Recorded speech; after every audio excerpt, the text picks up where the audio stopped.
Automóviles Torregrosa les ofrece este espacio.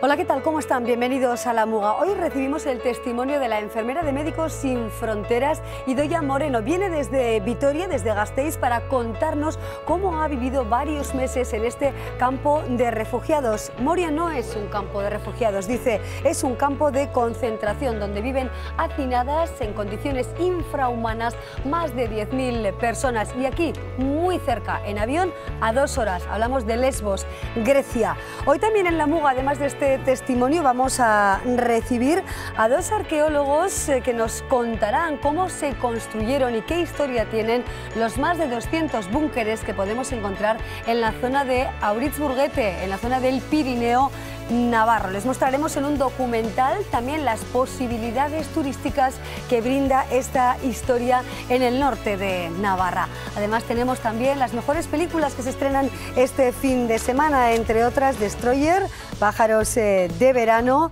y Podrás perdonarme algún día. Son algunas de las películas que comentaremos con el crítico de cine, Fermín Martínez. Comenzamos.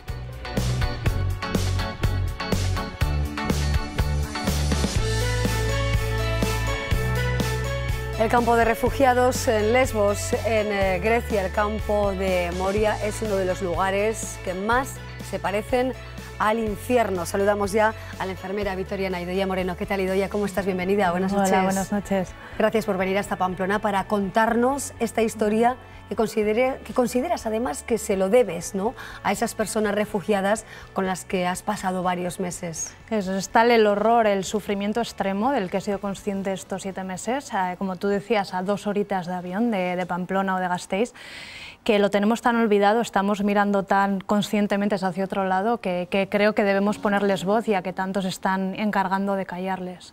Tú has vivido en diferentes lugares con muchas complicaciones políticas, sociales, has pasado tiempo, por ejemplo, en el Congo, viviendo situaciones complicadísimas, pero aún esta te parece mucho peor.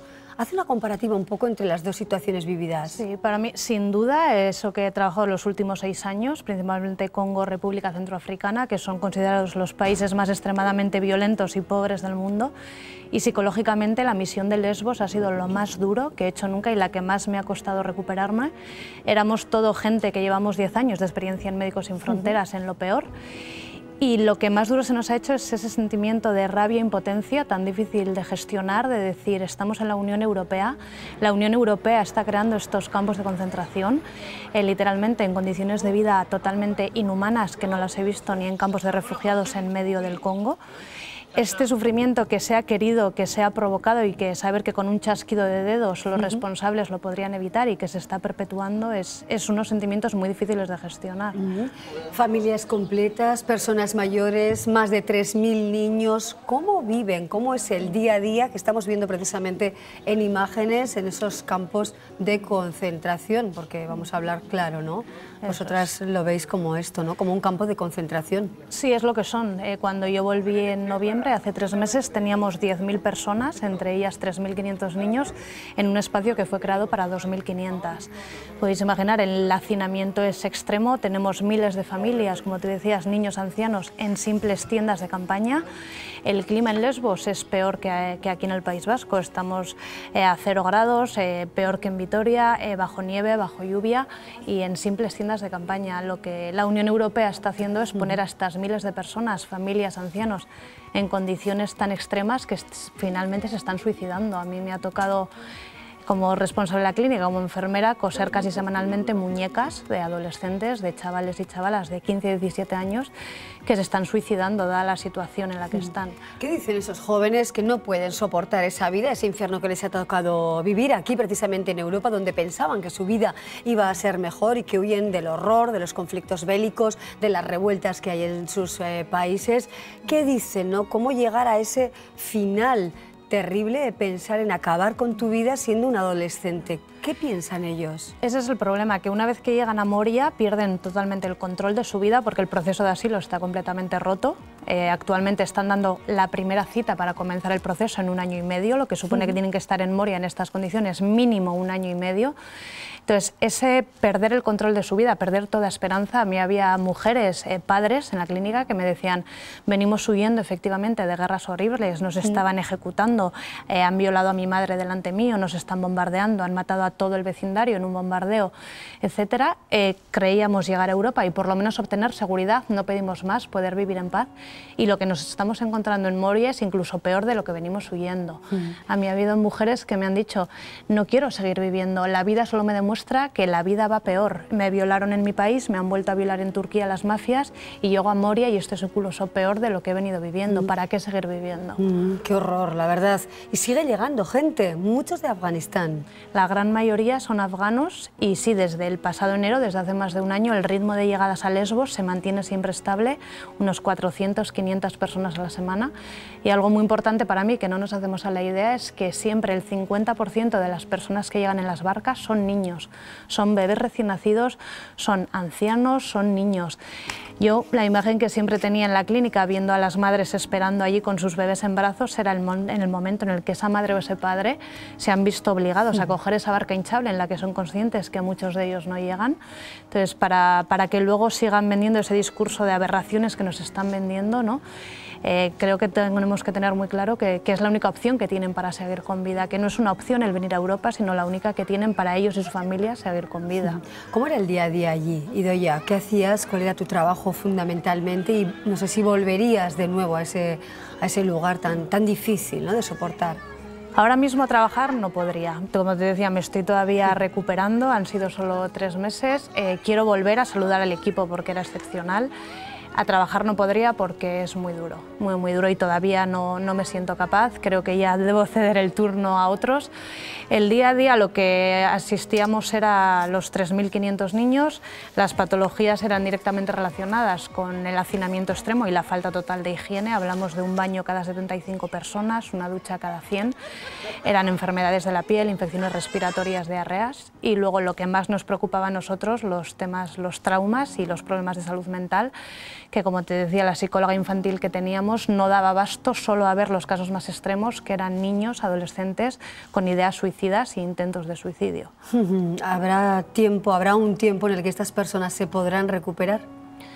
No lo creo. Creo que es tal el trauma que nosotros les estamos generando al llegar a Europa, porque nuestros psiquiatras han pasado de tratar los traumas previos de sus países de origen a tratar los traumas adquiridos durante la estancia en Moria. Entonces nosotros, la Unión Europea, los europeos, los estamos traumatizando tanto que creo que realmente es gente que nunca se va a poder recuperar de esto. El sábado, precisamente en un acto en Catacrac, vas a contar tu experiencia, bien rodeada también de personas muy comprometidas con esta causa, ¿no, Idoia? Eso es. Vamos a presentar el cómic que se llama Como si nunca hubieran sido. Es un poema que para mí debería ser lectura obligatoria, tanto para jóvenes como para adultos, para dar un mazazo a nuestras conciencias, ser conscientes de que nosotros, en cierto modo, estamos permitiendo y estamos siendo cómplices de ello. Entonces vamos a hablar un poco de todo esto, van a leer el poema, que la verdad que es impresionante. Bueno, pues era un acto en Catacrac, ¿verdad? Con el Drogas, también con los promotores de Carne Cruda, bueno, personas muy conocidas, ¿no?, del ámbito cultural y de los medios de comunicación y del ámbito artístico, ¿no? Se necesitan voluntarios, tenemos que hacer una llamada de atención, Idoia, para que personas voluntarias vayan a echar una mano a ese campo de refugiados de Moria. Realmente no, porque es tal extrema la situación que incluso yendo voluntarios no hacen absolutamente nada. Lo que se debe hacer es un toque de atención a las altas esferas, que a la Unión Europea, que son los que están produciendo esta situación, para sacar a esta gente de este infierno, porque por mucho que vayan voluntarios no se soluciona la situación. ¿Y cómo hacer, no? Porque los países involucrados en todo este drama y en esta tragedia de los refugiados parece que no mueven ficha, ¿no?, para apoyar a estas personas y desmantelar estos campos y darles cauce real de vida a todas estas personas en Europa. Sí, lo único que están haciendo tanto la Unión Europea como todos nuestros gobiernos, incluido el gobierno español, como hemos visto la semana pasada, no dejando zarpar a estos barcos en el Mediterráneo, es esconder el problema. No quieren que haya testigos, no quieren que nosotros estemos allí, nos están criminalizando, acusando incluso de tráfico humano, de barbaridades, porque no quieren que se haga esto que yo estoy haciendo aquí, no quieren que denunciemos y que se sepa el horror que tenemos tan cerquita de nuestra casa y que ellos tanto se están encargando de esconder y de no hacer visible. ¿Ni siquiera ves un rayo de esperanza para esta situación? Yo soy muy pesimista, dado el horror que he visto, pero sí que hago un llamamiento. Para mí es muy importante, nos tenemos que creer el poder que tenemos como ciudadanía. Como te decía antes, nosotros tenemos una cierta responsabilidad en esto, tenemos que salir a la calle, tenemos que ponerles voz ya que ellos no la tienen y tenemos que exigir a nuestro gobierno y a nuestros gobiernos, a la Unión Europea, que no en nuestro nombre, que no estamos de acuerdo, que han sido ellos, pero podíamos haber sido nosotros, que se nos ha olvidado muy rápidamente que hace muy poquitos años estos refugiados eran nuestros abuelos o nuestros bisabuelos, que para salvar la vida y para conseguir sobrevivir nos tuvimos que ir fuera. Así es, ahí hay muchas personas mayores, abuelos y abuelas, que ven casi el final de su vida en un campo de refugiados. ¿Qué dicen los mayores? Para mí era lo más duro. Había mucha gente que me decía, pobres niños, qué duro. Y yo me decía, para mí, sin duda, lo más duro, lo que más me ha costado ver, son personas ancianas de 80, 90 años. Incluso antes de irme nos llegó una abuela siria de 102 años, que la tuvimos que sacar de la barca, en estas condiciones de vida totalmente inhumanas, en una tienda de campaña sin ningún tipo de asistencia médica, porque el gobierno griego tiene un solo médico para las 10.000 personas, lo que se traduce en que no hay ningún tipo de asistencia médica. Ver a estas personas en esta falta total de dignidad humana, para mí es lo más duro.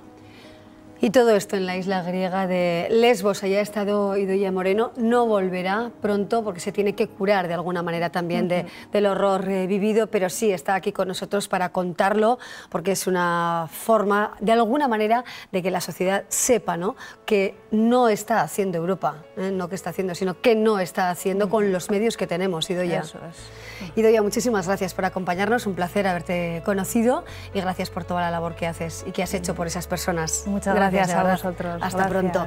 Nos quedamos con este terrible testimonio. Sobran las palabras, ¿verdad?, después de escuchar y ver esas imágenes del espanto en el que viven miles de personas en condiciones infrahumanas en Grecia, muy cerca de nosotros, muy cerca de Atenas. Bueno, seguimos adelante, porque claro, la vida sigue y les contamos otras historias precisamente de navarros, en este caso que están fuera de Navarra y que quizá algún día vuelvan y todo ese talento que se ha escapado de Navarra sea productivo para nuestra comunidad foral. Es el plan Next que plantea el Gobierno de Navarra y del que hablaba recientemente la consejera Ana Ollo. Fuera, entendemos que es un tremendo valor para Navarra, incluso aunque os quedéis fuera, pero es un valor para Navarra, es una riqueza y un talento que no podemos desde luego desperdiciar. Y por eso estamos ahora trabajando en esta estrategia, porque somos conscientes de que hay que mejorar mucho la relación con la misma y en ese recorrido estamos contando con muchos y muchas de vosotras que nos estáis dando claves del diseño de estas políticas. Así presentaba la consejera Ana Ollo precisamente todo lo que tiene que ver con ese retorno del talento. Pero en ese marco de la estrategia Next también se trabaja por la cooperación social y se atiende las necesidades de personas que viven en situaciones más complicadas que nosotros. Damos la bienvenida al programa a Pello Pellejero, es el director de Comunicación y Relaciones Institucionales del Gobierno de Navarra. Pello, ¿qué tal? Bienvenido, Gabón. Buenas noches. Gabón, buenas noches. ¿Cómo estás? Muy bien. Gracias por acompañarnos, Pello. Todavía con el corazón encogido después de escuchar a Idoia cómo se vive en ese campo de concentración, nos decía ella, ¿no?, en Lesbos. Esta estrategia Next del Gobierno de Navarra también tiene mucho que ver con las personas más desfavorecidas. Bueno, tiene que ver con la ciudadanía navarra en el exterior.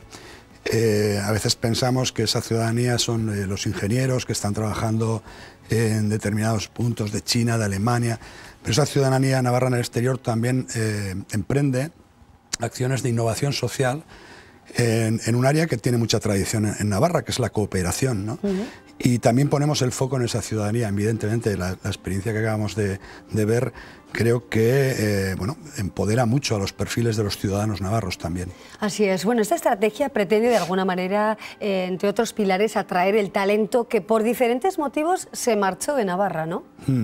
Bueno, la atracción, retención del talento es uno de los ejes de esta estrategia, que engloba otros dos ejes más, uno de conexión y otro de cooperación activa. En realidad es una estrategia que pretende mejorar la comunicación con la ciudadanía navarra en el exterior. Efectivamente, hemos detectado, porque hemos hecho durante el 2017 varios estudios para conocer primero de qué estábamos hablando, y hemos detectado que en los últimos 10-15 años digamos que se ha formado una nueva categoría de diáspora navarra, ¿no? Son jóvenes normalmente bien formados, con titulación académica, con habilidades lingüísticas, que están desempeñando también trabajos bien cualificados en distintos puntos del mundo, ¿no? Y las razones son diversas, tampoco se puede crear un tópico de este fenómeno. Hay razones que pueden ser por necesidades laborales, pero no solo esas, hay también bueno, vivimos el fenómeno de la globalización, vivimos sociedades abiertas y las encuestas que tenemos nosotros entre la propia ciudadanía navarra en el exterior nos indican que igual un 40% de la gente que se marcha no por necesidad de trabajo, sino por cuestiones vitales, de relación de pareja, de otro tipo de otros cuestiones. Motivos, ¿no? Pero supongo que entre esas personas con las que habéis trabajado, ¿no?, en esta estrategia, muchos de ellos querrían volver aquí, quizá emprender aquí, poner en marcha nuevos negocios y crear nuevos tejidos económicos y sociales, supongo. Efectivamente. Una de las partes del estudio que hemos hecho ha sido una encuesta a ciudadanía navarra en el exterior y nos da datos curiosos. Nos da datos que, por ejemplo, 7 de cada 10 les gustaría volver, pero 2 de cada 10 son conscientes de que quizás Navarra no les podría ofrecer el tipo de dedicación profesional que ahora tienen en sus lugares de destino, pues porque están en lugares bueno, bien remunerados, su entorno familiar también ha creado ya un clima en sus lugares de destino y bueno, hay muchas circunstancias que complican el retorno. Sí que hay datos también de emprendimiento curiosos, por ejemplo, 4 de cada 10 entrevistados nos dicen que volverían a Navarra a emprender negocios o proyectos siempre que se diesen también las circunstancias favorables para ese emprendimiento. Nos dicen también que 9 de cada 10 tienen una tremenda identificación con su propia tierra. Bueno, hay datos curiosos que nos están ayudando a conocer el fenómeno y, en consecuencia, a planificar acciones partiendo de este conocimiento. Claro, que teniendo en cuenta de alguna manera ese perfil del emigrante navarro, ¿no? Efectivamente. Porque, por ejemplo, a la hora de volver, se estará pensando, entiendo, en un marco de posibilidades también laborales para diferentes perfiles de personas que se han ido formando, que obtienen bueno, pues grandes redes o otras redes, ¿no?, fuera de nuestro país, fuera de Europa incluso, y que pueden aportar mucha energía y mucho trabajo y economía aquí. Sí, a ver, la estrategia Next, que no es solo de retorno del talento, uno de los objetivos y uno de los principios que sostiene es que la ciudadanía navarra en el exterior es un bien para Navarra y entonces debería ser aprovechado en ese sentido. Efectivamente, es gente que en muchos casos se han formado en las universidades navarras y sería interesante lograr una conexión mayor, bien a través del retorno, que tampoco hay que obsesionarse porque en el análisis que hemos hecho de las experiencias y políticas de otras comunidades del Estado, pues hemos visto que no solo es cuestión de dinero. Se ha llegado a poner en algunas comunidades autónomas presupuestar cantidades importantes de dinero, pero no han tenido éxito, porque hay otros factores. Hay una cuestión que se llama, que nosotros buscamos también, es el retorno intangible. ¿Qué consiste esto? En mantener una conexión colaboradora entre Navarra y nuestra ciudadanía en el exterior, bien a través de figuras como embajadores navarros por el mundo. Como tú decías, no solo están en Europa, están por todo el mundo, están en los 5 continentes. Hay lugares donde se da digamos, hay más colectivo navarro, pero están por todo el mundo. Sí, y efectivamente el encontrar esa fórmula de relación, que puede ser retorno físico o no, es uno de los objetivos. Y en ese sentido, una de las líneas de trabajo que se apuntan, por ejemplo, en la estrategia, es intentar conectar a la empresa con el perfil de la ciudadanía navarra en el extranjero, porque está la paradoja de que se va gente bien formada y en Navarra hay empresas que en determinados nichos y sectores estratégicos están buscando perfiles que no encuentran aquí, ¿no? Entonces, nos gustaría poder conectar ambos intereses. Que ¿no? Conecta, como bien dices, universidades, sí. empresas, multinacionales, gobierno, bueno, diferentes entes con un camino de ida y vuelta. Todo el ecosistema de investigación, porque hay parte de la ciudadanía que, como digo, tiene una cualificación alta y está haciendo proyectos de investigación en otros lugares. Y bueno, intentar recuperar toda esa masa social nos parece que es una necesidad, una obligación, no solo de la administración. Yo creo que este es un proyecto que desde el principio lo planteamos así, necesita una colaboración público-privada y de agentes diversos, ¿no? El mundo empresarial, el mundo de la universidad, el mundo de la investigación. Nosotros desde la administración podemos hacer políticas que hagan un poco de maseta entre todos estos intereses, ¿no? Claro. Pello, finalmente, ¿qué impresión tienen algunas de esas personas con las que el pasado mes de diciembre, el 27 de diciembre, si no recuerdo mal, os reuníais en Baluarte, un grupo muy numeroso? ¿Qué impresión tienen en general las personas que por diferentes circunstancias se han marchado a distintos lugares del mundo sobre Navarra, sobre la evolución de Navarra y el presente de Navarra? No hemos llegado digamos, a hacer una prospección tan precisa, ¿no?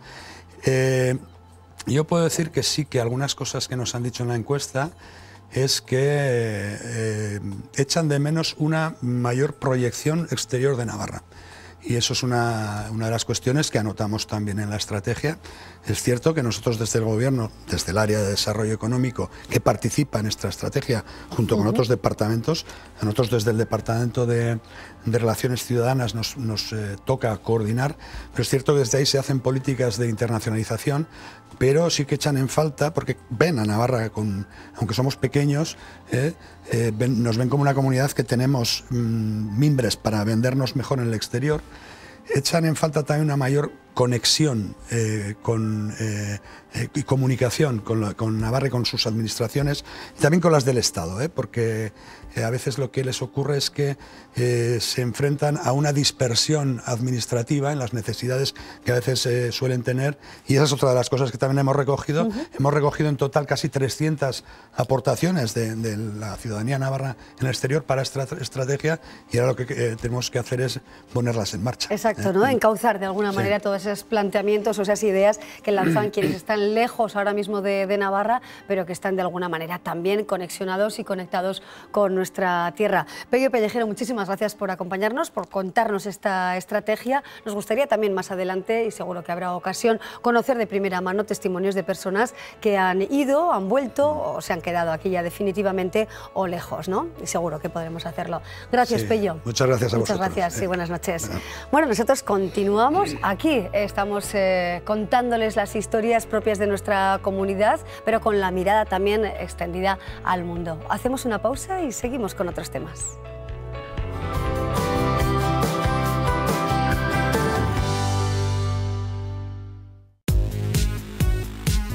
Automóviles Torregrosa les ha ofrecido este espacio.